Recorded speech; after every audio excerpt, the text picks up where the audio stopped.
Fala pessoal, sejam todos muito bem-vindos a mais uma aula do curso Sou Hipnose Primeiros Passos.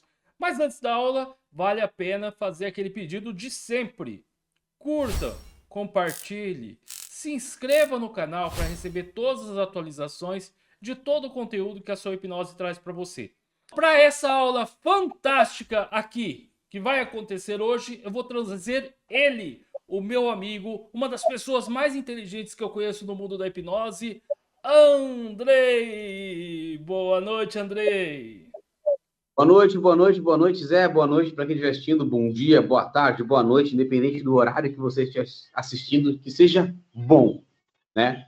Vamos falar um pouquinho sobre neurociência, né, Zé? Vamos misturar como que a neurociência se completa com a terapia, como que dá para usar na hipnose, o que é a plasticidade cerebral, né? Um termo tão usado e que a maioria das pessoas acaba não entendendo, porque não sabe o que significa ser plástico, o que é elástico. A gente vai falar um pouquinho sobre essas coisas, rapidamente sobre a história e como que a gente chegou nessa ciência tão nova, que tem só 50 anos, e hoje faz toda a diferença no mundo da terapia, né? Vou começando com isso aqui, né? A gente já falou sobre isso, já teve uma aula na Soul mais completa, e agora a gente vai falar isso aqui, ó. O cérebro na palma da sua mão, né? Como que a gente controla o cérebro? O cérebro, tem aquela brincadeira, né? O cérebro é o único órgão do corpo humano que deu o seu próprio nome, né? Então, olha só, o cérebro na palma da nossa mão. A terapia é isso. A terapia nada mais é do que a gente controlar o nosso cérebro, controlar as funções do nosso cérebro, ou parte delas, né? Aquelas são possíveis, né? Então, a gente vai falar um pouquinho. Ó, o cérebro é dividido em alguns lobos: lobo frontal, lobo parietal, lobo occipital, o lobo temporal. O cerebelo está ali, mas ele não é um lobo do cérebro, né? A gente tem alguns lobos. O lobo frontal, bem na frente aqui da cabeça, né? Bem na nossa testa, aqui até mais ou menos na minha cabeça. O lobo parietal mais em cima. O occipital, que é onde chega a nossa visão, né? Atrás da cabeça, e por incrível que pareça, a nossa visão, o nosso o nosso par de nervo craniano, que leva a imagem para o cérebro, ele sai daqui da frente e vai lá para o fundo da cabeça, né? Como é que pode? O lobo temporal, né? O que é chamada têmpora. A gente tem também aqui dentro o lobo insular. Ele fica dentro do cérebro ali, basicamente, né? Uma parte mais escondidinha. Uma coisa interessante é que as pessoas às vezes não sabem é que esses nomes, eles são dados pelos ossos do crânio. O nosso crânio tem vários ossos. O cérebro não tem essas divisões aqui marcadas, né? Que a gente está colorindo aqui. Ele é uma peça inteira, a gente não consegue identificar essas divisões. Então, essas regiões são denominadas pelo nome dos nossos ossos. Por exemplo, o lobo temporal é no lado da cabeça, onde são a têmpora. Por quê? Têmpora, porque ali aparecem os primeiros sinais da idade, né? Onde os cabelos começam a ficar brancos primeiro, né? O osso temporal, que marca o tempo. Então, de acordo com o osso craniano, essa parte do cérebro vai levar o nome. Bem rapidinho aqui, isso aqui as pessoas já conhecem, né? Mas vamos lá. Neurociência. O que é neurociência? Como definir isso? É o ramo do conhecimento que estuda o sistema nervoso, que é composto pelo sistema nervoso central, que é o encéfalo, o que a gente chama de cérebro, no caso, né? Que é o correto é encéfalo, e a medula espinhal. E o sistema nervoso periférico, que são nervos e glândulos periféricos. O interessante é que quando a gente fala de neurociência, a primeira imagem que vem na cabeça é o cérebro, como estava ali no primeiro slide, né? O cérebro. Porque ele é o centro do sistema nervoso. Mas a neurociência estuda até a parte periférica, que são as nossas terminações nervosas, que vão para a pele, vão para todas as partes do corpo, né? Não estão presas no cérebro, não se limitam ao cérebro. O objetivo da neurociência, é importante saber disso, né? Ela investiga esses mecanismos, processos que regem a comunicação entre células nervosas, que são os neurônios, e a compreensão dos aspectos neurobiológicos do comportamento humano, a identificação de bases neurais e transtornos mentais e a busca por terapias mais eficazes. Por exemplo, eu entendo como funciona essa comunicação entre neurônios, como eles reagem, como eles se comportam, quais são os aspectos neurobiológicos do comportamento humano, e aí eu consigo alterar plasticamente o meu cérebro baseado em comportamentos, que é a terapia. E é aqui que a terapia entra junto com a neurociência, onde elas se misturam e não se separam mais, no caso, né? História da neurociência. A gente poderia ficar horas e horas e horas e horas falando sobre a história da neurociência. Mas assim, ó, dá para a gente resumir que desde a antiguidade, os filósofos gregos, né, os pré-socráticos, no Egito, eles ficavam intrigados com o papel do cérebro. No Egito, isso demorou para começar. Tanto que, olha só, no Egito, nessa época, se tinha uma ligação muito forte com o misticismo, né? No Egito, o cérebro era removido do corpo, porque ele não era considerado uma coisa tão importante assim. Já tem até um mito ali do olho de Horus, que o olho de Horus é uma parte do cérebro, tá? Não existe nenhuma evidência disso, nenhuma evidência histórica. Na verdade, assim, ó, o cérebro ele não era visto como algo importante, mas no final da história do Egito é que isso começou a entrar em voga, né? Até então, as emoções vinham do coração. Os egípcios acreditavam que era o coração que controlava as emoções, os sentimentos, né? Claro, por quê? Quando a gente está ansioso, quando a gente está triste, quando a gente está sentindo uma emoção, é o coração que desregula, né? O coração dá aquela acelerada, fica agitadão, né? Então, se acreditava que os sentimentos, as emoções partiam do coração. Enquanto que hoje a gente sabe que é só uma reação controlada pelo cérebro, né? Mas na Grécia é que se começou a dar uma importância maior para o papel do cérebro mesmo, tá? Como que o cérebro regulava os nossos comportamentos. De maneira muito arcaica ainda, né? De maneira muito errônea, porque não se tinha conhecimento, no caso, né? E aí, assim, ó, já pulando séculos, alguns milênios, a gente marca, assim, ó, o início da neurociência, assim, a pedra fundamental da neurociência, com a descoberta do neurônio, tá? Que é a unidade fundamental do sistema nervoso. E quem fez esse trabalho, assim, ó, de maneira maravilhosa, foi o Santiago Ramon y Cajal, lá no século XIX. Mas vale lembrar que a neurociência tem só 50 anos. Só que lá no século XIX já se estudava mais a fundo o cérebro, no caso, né?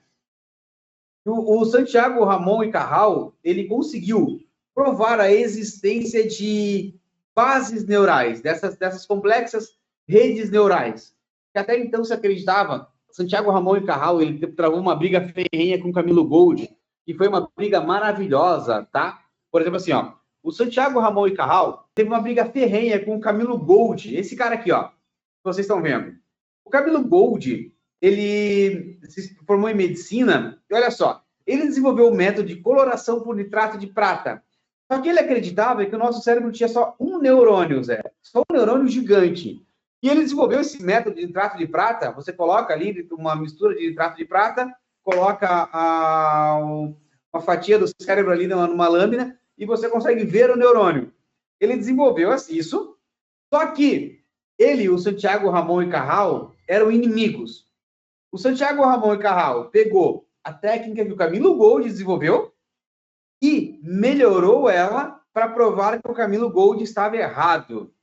Tá? Então, assim, ó, como os dois acabaram acertando, porque um desenvolveu a técnica, o outro aprimorou, e os dois acabaram fazendo descobertas importantes para as células e para o neurônio, eles dividiram o prêmio Nobel. Só que eles não se falaram quando foram laureados com o prêmio Nobel, porque eles se odiavam. Tá? Isso no século XIX. Voltando um pouquinho antes, lá na Revolução Francesa, a gente teve um outro cara que foi importantíssimo para a neurociência, que foi esse cara aqui, ó, o Philippe Pinel. Ele é o responsável por romper os grilhões da loucura. Olha só que interessante. Por que se fala isso? Porque lá no século XVIII, ele acreditava que ele era responsável por um hospital psiquiátrico, né, lá na França, e quando ele assumiu esse hospital, as pessoas que tinham problemas, transtornos mentais, ficavam presas, né, eram consideradas doentes irrecuperáveis, não tinha o que se fazer, você afastava essas pessoas da sociedade, né? E olha só, e ele falou que estava errado. Você tem que tentar fazer de tudo para trazer as pessoas de volta a uma vida social. E ele defendia uma causa neurobiológica dos transtornos mentais. Ou seja, se tem um transtorno, deve ter uma causa neurobiológica, algo que está acontecendo no cérebro, que a gente ainda não tem condições de ver. Isso naquela época. Então, ele propôs o tratamento moral, que era assim, era uma pedagogia com horários, rotinas e prescrição de remédios, tá? Com atividades de trabalho, lazer, tudo bem regulado. Hoje, 200 e poucos anos depois, quando alguém procura a gente, olha, estou com ansiedade, não consigo dormir. A primeira coisa que a gente faz é regular o sono, os horários, você bota a pessoa para dormir e acordar nos mesmos horários todos os dias, você faz uma higiene do sono, você manda ela se alimentar nos mesmos horários todo dia, você manda ela desenvolver atividades, né, as tarefas de casa, quando sai da terapia, as tarefas de casa, ou seja, há 200 anos atrás, esse cara já sabia o que a gente precisa, teve que usar muito para comprovar. Hoje é comprovado, mas ele já tinha essa hipótese lá atrás, né, que acabou se confirmando. Aqui, ó, é o Santiago Ramon e Cajal, né, que brigou com o Camilo Gold. A gente tem aqui, ó, o Emil Kraepelin, que ele é considerado o pai da psiquiatria. Ele defendia esse componente genético dos transtornos psiquiátricos também, né? Assim como o Felipe Pinel. Ele trabalhou para melhorar o entendimento de algumas psicoses, mal de Alzheimer, esquizofrenia, e ele teve brigas com Freud. Essa galera brigava muito, tá? Os caras eram geniais. Aqui a gente tá falando de caras geniais, só que arrogantes também, tá? Apesar de geniais, eles eram muito arrogantes. Então, quando eles discordavam, tinha brigas terríveis, né? E ele travou alguns embates com Freud, porque ele defendia que as doenças psiquiátricas, elas teriam uma causa biológica também, né? Então, sempre dava essas tretas aí entre os grandes nomes, no caso, né? E olha só que interessante. A gente, por exemplo, quando, há 200 anos atrás, a gente não sabia o que era um Alzheimer, mas quando você ia fazer uma autópsia de uma pessoa que tinha Alzheimer, que morreu e tinha Alzheimer, você via esse cérebro enrugado, esse cérebro murcho, enquanto que o cérebro de uma pessoa saudável, entre aspas, era um cérebro bonito, bem cheinho, bem gordinho. Só que aqui a gente tem um cérebro normal e um cérebro com Alzheimer. Mas esse cérebro normal, será que a gente consegue ver a depressão nele desse jeito? A gente consegue ver a ansiedade nele? A gente não consegue. No meu caso, que tem autismo, meu cérebro vai estar assim. Não dá para ver o autismo no cérebro desse jeito. Não dá para ver a maior parte dos transtornos mentais, não dá para ver no cérebro. A gente vai ver algumas doenças depois que faz uma autópsia, que é o caso do Alzheimer, esse cérebro murcho, né? Então, agora a gente consegue ver o neurônio. Olha só, aqui a gente tem uma imagem do neurônio, né? A gente consegue observar o neurônio, entender o neurônio, ver as conexões neuronais acontecendo. A gente consegue ver isso ao vivo ali, acontecendo na hora. Isso é maravilhoso, porque permitiu que a gente comprovasse teorias que eram só hipóteses na época, né? Então, vamos lá. Ó, hoje, a neurociência é uma disciplina, uma disciplina contemporânea, né? Ela é nova, ela vai para diversas áreas, neuroanatomia, neurofisiologia, neuroquímica, neurociência cognitiva, tá? Vai desde a aplicação, né? Vai de pesquisas básicas até aplicações clínicas e terapêuticas. E ela vai melhorando a possibilidade de trazer diagnóstico para os nossos transtornos neuropsiquiátricos. Né? A gente tem as neurociências moleculares, né? Aqui a gente vai estudar as moléculas. A gente pode ir um pouquinho mais para dentro ainda, menor, né? A gente vai diminuindo. A gente pega o cérebro e vai diminuindo. A gente vai estudar aqui, ó, as moléculas. As diferentes moléculas têm diferentes papéis, são cruciais para o funcionamento do encéfalo, né? São mensageiros que permitem que os neurônios se comuniquem uns com os outros, são sentinelas que controlam quais materiais podem entrar ou sair dos neurônios, né? São guias que vão direcionando o crescimento neuronal. E olha só que interessante. O nosso cérebro ele é extremamente protegido. Por quê? Qualquer corpo estranho que entra ali, qualquer molécula estranha, pode ser extremamente perigosa, né? Extremamente perigosa. Mas tem uma molécula que a gente consome muito, que está no nosso dia a dia, que passa facilmente pelas nossas defesas e vai para o cérebro, que é o plástico. O nosso plástico, tudo que a gente tem de plástico, a gente pega um plástico que vai no micro-ondas. Existe um plástico específico, que é a base de silicone, porque ele não congela tanto, então ele não fica quebradiço. Aí, quando você pega ele congelado, ele não quebra e não libera bisfenol nos nossos alimentos. Tem o plástico também que vai para o micro-ondas. E existe um plástico específico, que ele é mais rígido. Ele não pode ir para o freezer, mas ele pode ir para o micro-ondas, onde ele não contamina a nossa comida.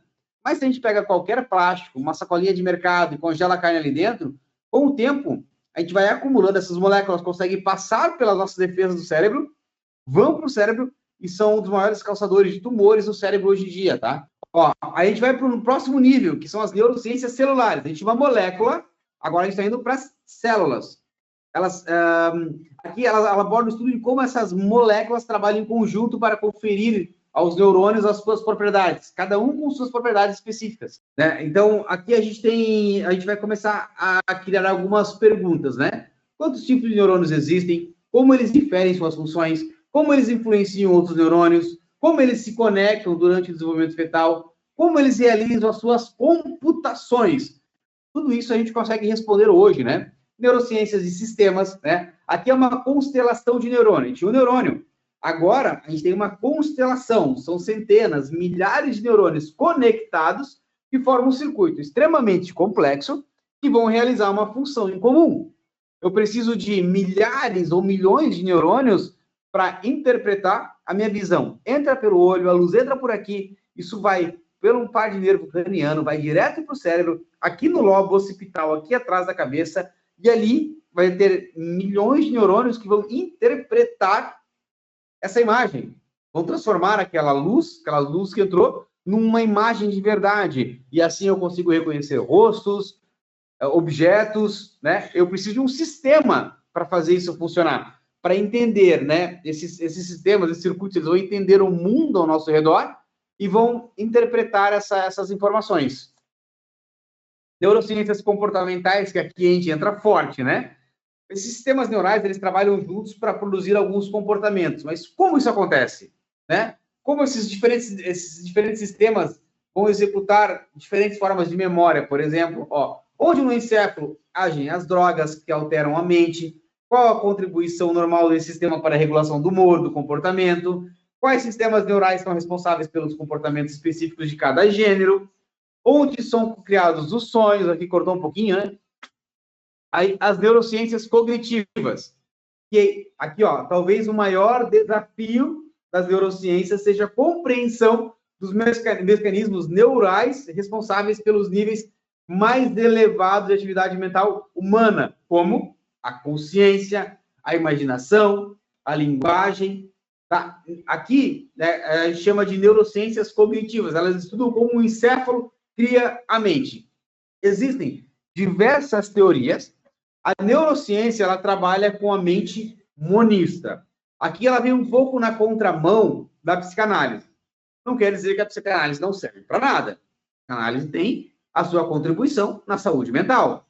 A neurociência e a psicanálise, elas acabam entrando em conflito um pouco, tá? É importante a gente entender isso, porque às vezes a gente vê alguém explicando a psicanálise através de uma abordagem neurocientífica, e quando você conhece aquilo, você fala assim, essa pessoa está falando besteira, e aí você conhece, você sabe daquilo. Porque a psicanálise trabalha a mente dualista. Mente e cérebro são coisas diferentes. Enquanto que a neurociência entende a mente como um subproduto do cérebro. E aí tem várias teorias de mente monista. Qual está certa? Ainda não dá para saber. A gente não tem ainda todo esse conhecimento. Mas a neurociência vai entender que o cérebro, o encéfalo, ele vai criar a mente. É um subproduto do encéfalo. Erros que são importantes na neurociência, antes da neurociência existir, tá? Olha só, a frenologia. A frenologia era uma, entre aspas, ciência que estudava o formato do crânio e considerava aptidões e déficits, tá? Por exemplo, um filme muito legal, que é o Django Livre, né? Essa é a última versão do Django Livre, onde tem uma cena onde o Leonardo DiCaprio, ele tá serrando um crânio, ele fala, isso aqui era um crânio de escravo. E a gente percebe, a ciência mostra que aqui, tem essa saliência no crânio, tal, e tal, e tal, que é a área da submissão. Por isso que os negros são, eles estão aqui para nos servir, porque eles não são inteligentes, eles são servidores, eles só conseguem servir, por isso que eles são escravos. E olha só, era a ciência sendo usado para justificar algo absurdo. E hoje tem gente que usa coisas muito parecidas com a frenologia para usar, porque essa característica justifica isso, aquela característica justifica isso. Se a gente conhecer a história, a gente percebe o risco que isso é, tá? para preconceitos, para segregação. Então, assim, ó, não existe um formato que vá definir um comportamento. Isso acontece a nível microscópico no nosso cérebro e não macroscópico que a gente consegue ver, né?